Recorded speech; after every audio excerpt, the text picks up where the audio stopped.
অন্নপূর্ণা যোজনা ৩,০০০ টাকা নিয়ে পশ্চিমবঙ্গের মানুষের মধ্যে দেখা যাচ্ছে এক বিশাল বড় ক্ষোভ। না দিলে পুরো টোটালি পুরোই বন্ধ করে দিক। এমনকি আমাদের এখানে একজন মহিলাকে সিভিক ভলেন্টিয়ার দিয়ে মার করা হয়েছে। প্রত্যেকে ১,৫০০ টাকাই ভালো ছিল। আমি বাংলার গান গাই। কেউ টাকা পাচ্ছে, আবার কেউ টাকা পাচ্ছে না। কেউ টাকা পেয়ে খুশি হয়ে বিজেপিকে দুহাত ভরে আশীর্বাদ করছে, আবার কেউ টাকা না পেয়ে বিডিও অফিসে ডিম চুরছে।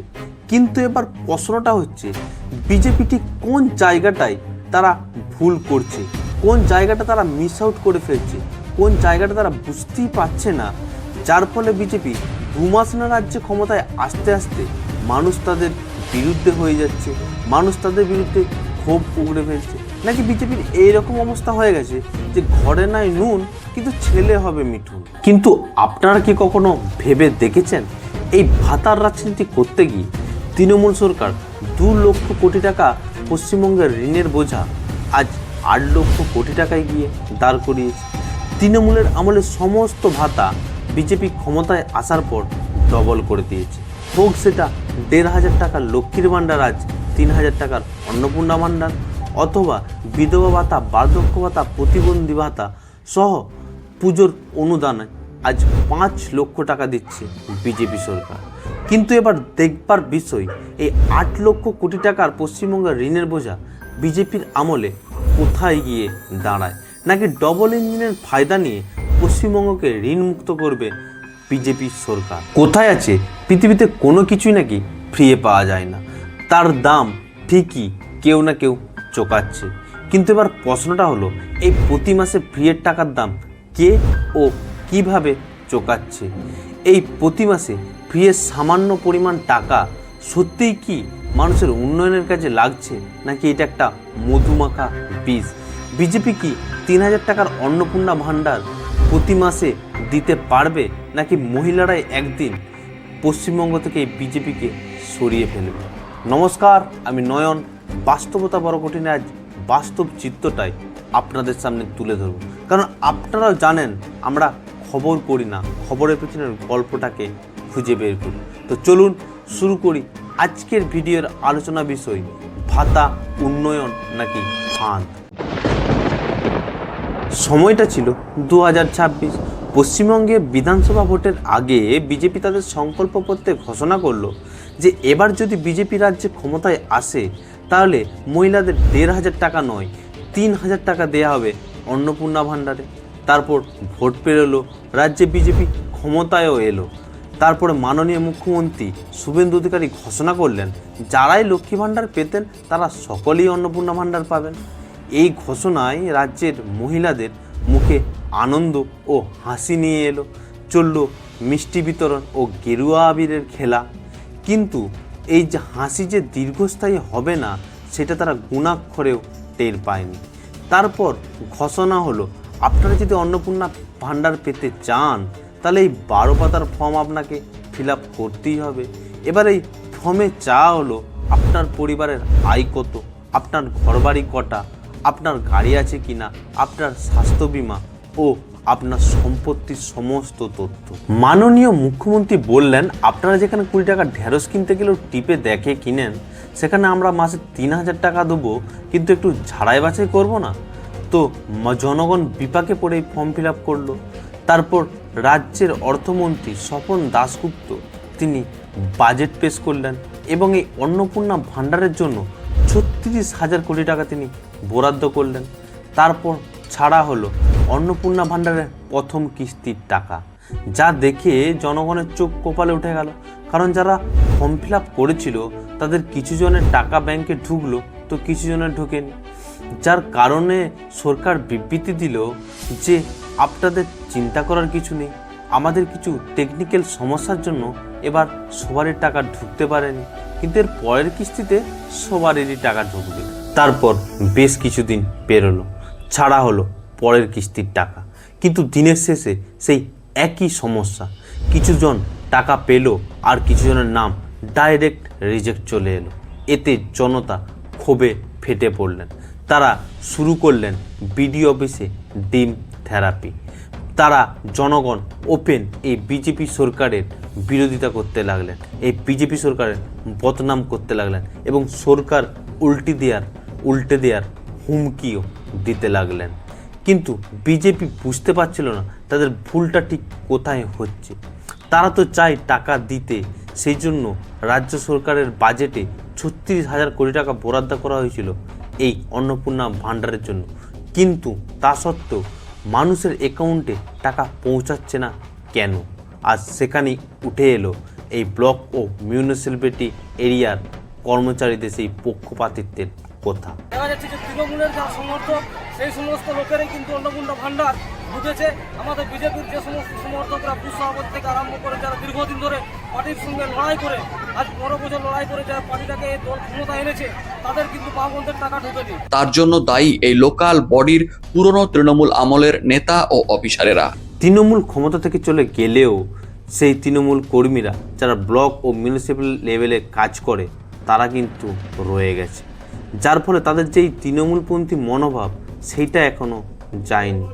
যার ফলে যেসব কর্মীরা তৃণমূল করতো তাদের ফর্মগুলি আগে অ্যাপ্রুভ হয়েছে এবং সাধারণ মানুষ ও যারা বিজেপি করে তাদের ফর্মগুলো যেমনকার তেমনই রয়ে গেছে বলে অভিযোগ উঠছে। তারা চেয়েছিল সাধারণ মানুষের সাথে বিজেপির একটা সামাজিক দ্বন্দ্ব লাগিয়ে দেওয়ার, বিজেপির বদনাম করার। তাই এখন বিজেপিকে মাথা ঠান্ডা করে কাজ করতে হবে, সতর্কতা অবলম্বন করতে হবে। বিজেপি প্রথম ভেবেছিল এই যে রিজেক্ট ফর্মগুলি এসেছে এগুলি আশা দিদিদের দিয়ে ভেরিফিকেশন করাবে, কিন্তু আশা দিদিরা তাদের সাথে ধোঁকা করে দিল। বিজেপি ভেবেছিল যে গ্রাউন্ড লেভেলের কাজ আশা দিদিদের দিয়ে করানো যাবে, সেই জন্য রাজ্য সরকার বাজেটে আশা দিদিদের 5,000 টাকা বেতন বৃদ্ধির ঘোষণা করেছিল। একবার ভাবুন, যাদের 80% বেতন বৃদ্ধি হয়েছে, মানে তাদের প্রথম বেতন ছিল 6,000 টাকা, তারপরে 5,000 টাকা, মানে 80% এক ধাক্কায় বাড়িয়ে দিল, যার ফলে তাদের বেতন এখন 11,000 টাকা। কিন্তু এই ঘোষণা হওয়ার পরেই আশাদিদিরা বলছে আমরা এত কাজ করতে পারবো না, আমরা আয়ুষ্মান ভারত, অন্নপূর্ণা ভাণ্ডারের কাজ করতে পারবো না। তার কারণ হিসাবে দেখাচ্ছে যে এক্সট্রা ওয়ার্কলোড, এত লোড তারা নিতে পারবে না। এবং যখন সরকার আরেকবার ঘোষণা করলো যে যারা সরকারি বেতনভুক্ত, মানে সরকারি খাতা থেকে টাকা আসে, যেমন আশা, প্যারা টিচার, সিভিক ভলেন্টিয়ার, এরা অন্নপূর্ণা ভাণ্ডার পাবে না, এতে আশাদিদিরা আরও ক্ষুব্ধ হলো। তারা এই অন্নপূর্ণা ভাণ্ডার, আয়ুষ্মান ভারত সহ এইসব বিধবা ভাতার যে ফর্ম ভেরিফিকেশান তারা করবে না বলে আন্দোলন করতে শুরু করলো। তাদের দাবি সরকার নাকি তাদের সাথে বিশ্বাসঘাতকতা করেছে। যখন এই অন্নপূর্ণা ভাণ্ডার যখন সংকল্পপত্র বিজেপি তাদের ঘোষণা করেছিল তখন তো কেউ বলেনি যে এইরকম ক্রাইটেরিয়া আছে, যারা ট্যাক্স পেয়ার করে তারা পাবে না, যারা সরকারি টাকা চাকরি করে তারা পাবে না, যাদের 3টে ঘর থাকে তারা পাবে না, এইসব তো তখন বলেনি। কিন্তু আজ কেন এরকম দ্বিচারিতা করছে? তারপর সরকার ঘোষণা করলো যে আশা কর্মী, সিভিক ভলেন্টিয়ার, প্যারা টিচার এরা যে পাবে না সেটা নয়, এদের এখন ফর্ম আন্ডার ভেরিফিকেশান থাকবে, তারপর তারা আবার একটা কমিটি গঠন করবে এবং আলোচনা করে তারপর নেক্সট পর্যায়ে তাদের টাকা দেবে। এবার আমার এখানে মতামত, এই বিজেপি সরকার আসার পরে তারা যে এত গতির সাথে কাজ করতে চাচ্ছে, মানুষ কিন্তু তার সাথ দিচ্ছে না, মানে এটা বদহজম হয়ে যাচ্ছে। একটা সিস্টেমিক ওয়েতে করতে হবে, কারণ এই সরকার আসার পরই যে ধরাধর এত চাপ মানে ফেলে দিচ্ছে, এটা কিন্তু মানে বাজে এফেক্ট পড়ছে। মানে একটা সব সিস্টেম আছে, খাবারের একটা যেমন সিস্টেম আছে, ফার্স্টে লবণ, লেবু, স্যালাড, এইভাবে যেমন একটা ভাত, ডাল, মাছ, পোস্ত, এইভাবে যেমন একটা সিস্টেম আছে, সেই সিস্টেমেই বিজেপিকে চলতে হবে। একসাথে সব কাজ ঠুসে দিলে হবে না, একটার পর একটা করতে হবে। মানে বিজেপি সমস্ত মন্ত্রীরা তাদের মন্ত্রিত্ব পাওয়ার পরেই তাদের সব কাজ তারা নাকি 2 মাসে করে নেবে, এইরকম তাদের মনোভাব। তো এইভাবে করলে হবে না, একটু সময় ও সিস্টেমিক ওয়েতে ধৈর্য ধরে একটার পর একটা করতে হবে। চলুন এবার নেক্সট অধ্যায়ে দেখে নিই পশ্চিমবঙ্গের মানুষ কেন এত ভাতা প্রেমী হয়ে উঠল, এর পেছনে দায়ী কে, কেন এই ভাতাকে বিষ মাখা মধু বলা হচ্ছে। চলুন সেগুলোই দেখে নিই নেক্সট অধ্যায়ে। সালটা ছিল 1956। তামিলনাড়ুর মুখ্যমন্ত্রী তখন কে কামরাজ। তিনি দেখলেন গরিব ঘরের বাচ্চারা স্কুলে পড়াশোনা করতে আসছে না, কারণ তাদের পেটে খাবার নেই। খালি পেটে কি আর পড়াশোনা হয়? তাই তিনি রাজ্যের স্কুলগুলিতে বিনামূল্যে খাবার ও শিক্ষার ব্যবস্থা করেন। তার ফলস্বরূপ তামিলনাড়ুতে শিক্ষার হার ম্যাজিক হারে বেড়ে গেল। তারপর 1982 সালে তামিলনাড়ুর আরেক মুখ্যমন্ত্রী এম.জে. রামচন্দ্রন এই মিড ডে মিলকে আরও বড় আকার দেন। তিনি সারা বছর বাচ্চাদের শুধু খাবার নয়, সারা বছর বাচ্চারা যাতে পুষ্টিকর খাবার পায় তারই ব্যবস্থা করেন, যার ফলস্বরূপ তামিলনাড়ুর এই মডেলের জনপ্রিয়তায় ভাতার রাজনীতির প্রথম বীজটা বপন করে ভারতের মাটিতে। যে স্কিমটা ভালো কাজের জন্য আনা হলো, সেই স্কিমটাই হয়ে উঠল ভোট ব্যাংকের প্রধান হাতিয়ার। তারপর 2 টাকা কেজি চাল থেকে শুরু করে TV, cycle, washing machine, mixer grinder, laptop, scooty থেকে শুরু করে সোনা ও একাধিক সামগ্রী পরে হয়ে উঠল এই রাজনৈতিক দলগুলির কাছে ভোট ব্যাংকের প্রধান হাতিয়ার। এক সময়ের প্রয়োজন হয়ে উঠল প্রলোভনের খেলা। আর এই খেলায় আরও এক ধাপ এগিয়ে প্রথম সেঞ্চুরিটা হাঁকালেন মমতা ব্যানার্জি। তিনি রাজ্যের জনগণের অ্যাকাউন্টে কাঁচা টাকা দিতে শুরু করলেন, আর এই টাকার নেশা সর্বত্রই ছড়িয়ে পড়ল। আর এই নেশার শুরুটা হয়েছিল 2013 সালের কন্যাশ্রী প্রকল্প দিয়ে, যেখানে রাজ্যের মহিলারা 18 বছর হলেই 25,000 টাকার সামাজিক অনুদান পেতে শুরু করলো। তারপর 2017 সালে রূপশ্রী প্রকল্প, যেখানে মহিলারা বিয়ের সময় 25,000 টাকার সামাজিক অনুদান পেতে শুরু করলো। তারপর ধীরে ধীরে এই জনকল্যাণের টাকা ছড়ানোর প্রতিযোগিতা দ্রুত বেড়ে গেল। ইমাম ভাতা, পুরোহিত ভাতা, পুজোর অনুদান সহ একাধিক ভাতার পেছনে কোটি কোটি টাকা সরকারের উন্নয়নের খাতের টাকা খরচা হতে লাগলো এই ভাতার পেছনে, এই দান খয়রাতিতে। আর এই ভাতার রাজনীতির মাথায় সোনার মুকুটটা পড়ালো এই লক্ষ্মীর ভাণ্ডার প্রকল্পের মাধ্যমে, যেখানে রাজ্যের মহিলা ভোটকে আকৃষ্ট করার জন্য তৃণমূল সরকার প্রতি মাসে 1,000 টাকা করে দেয়া শুরু করলো। রাজ্যের প্রায় 2 কোটিরও বেশি মহিলাকে এই টাকা দেয়া হলো, এবং এই টাকা দিতে গিয়ে সরকারের খরচ হলো প্রায় 74 কোটি টাকা, যে টাকা রাজ্যের উন্নয়নের কাজে লাগার কথা। রাজ্যের রাস্তাঘাট, ট্রেন লাইন, এছাড়াও ভালো ভালো সড়ক, স্বাস্থ্যতে সেখানে হাসপাতাল, নতুন নতুন প্রতিটা জেলায় হাসপাতাল, স্কুল, কলেজ, IIM, IIT, এছাড়াও কর্মসংস্থানের পেছনে যে টাকা খরচা করার কথা ছিল, সেই টাকা তৃণমূল খরচা করলো ভাতার রাজনীতিতে ভোট কিনতে। আর মানুষও ধীরে ধীরে এই মাসিক টাকার দাস হয়ে গেল।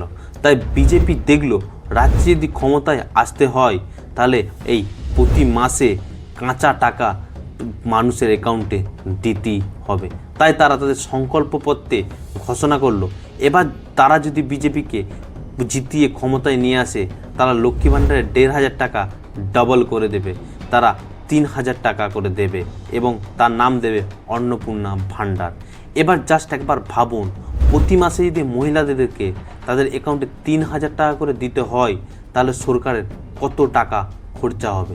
এত টাকা সরকার পাবে কোথা থেকে? চলুন সেগুলোই দেখে নিই নেক্সট অধ্যায়ে।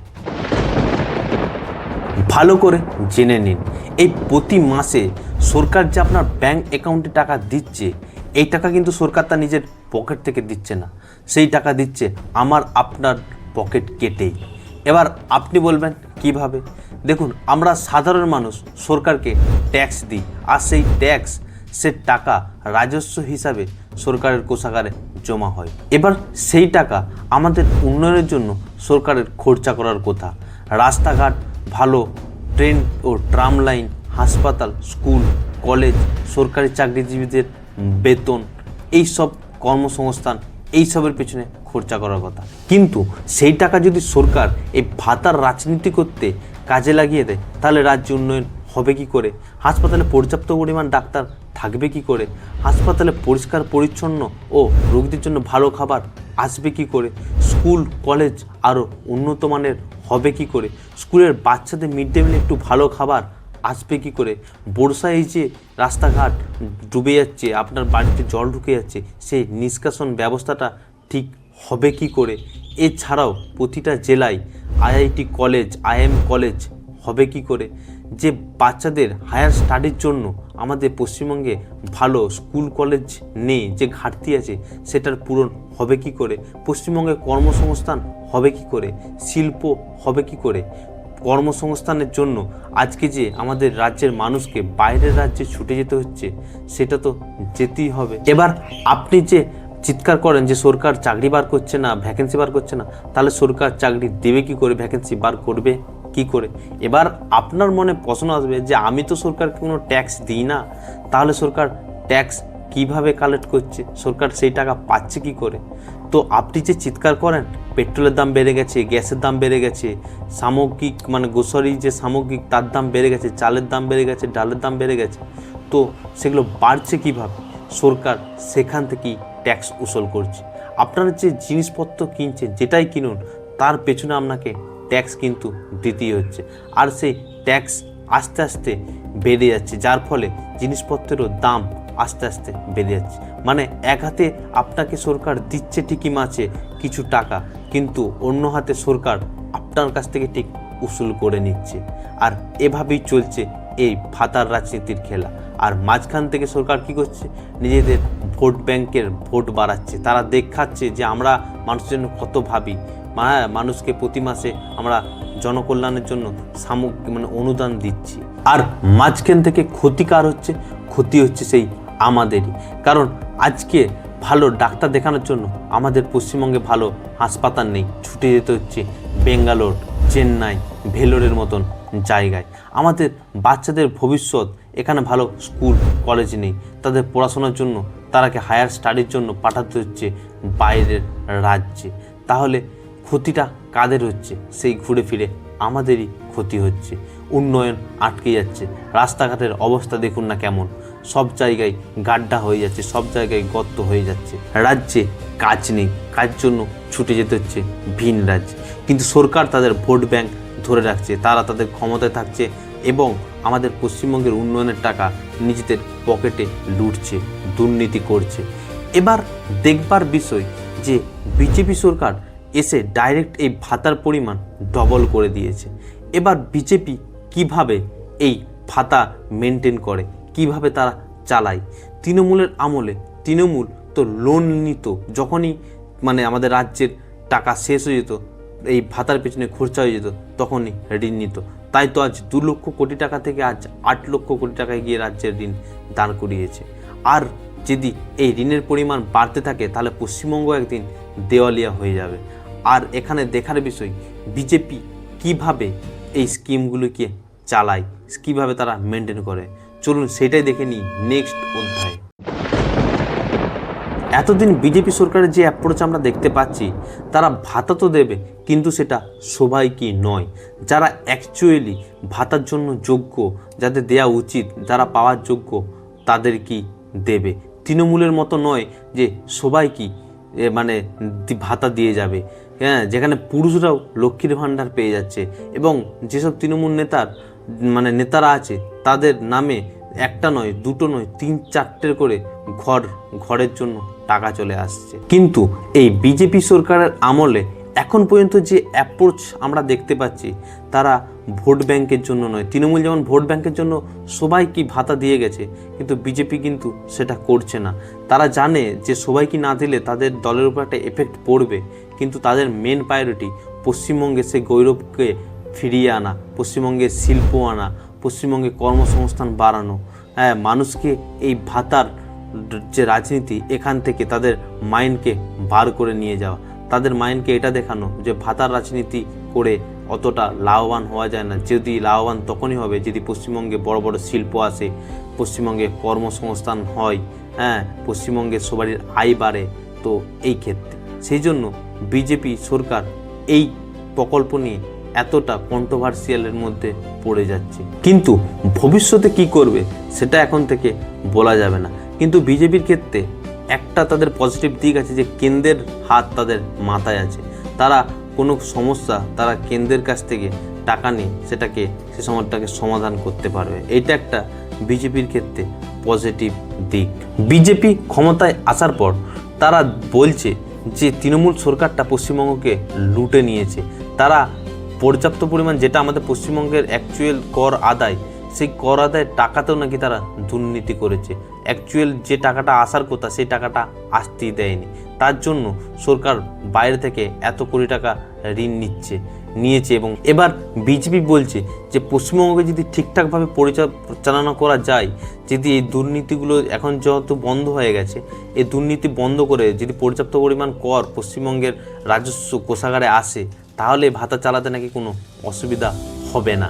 এবার ভবিষ্যতে বলবে যে বিজেপি কি করবে, আমাদের পশ্চিমবঙ্গের ঋণ আরও বাড়িয়ে দেবে নাকি পশ্চিমবঙ্গের ঋণ আস্তে আস্তে কমাতে তারা সক্ষম হবে। এবার আপনি কি ভাতার রাজনীতিতে বিশ্বাসী নাকি রাজ্যের উন্নয়নে?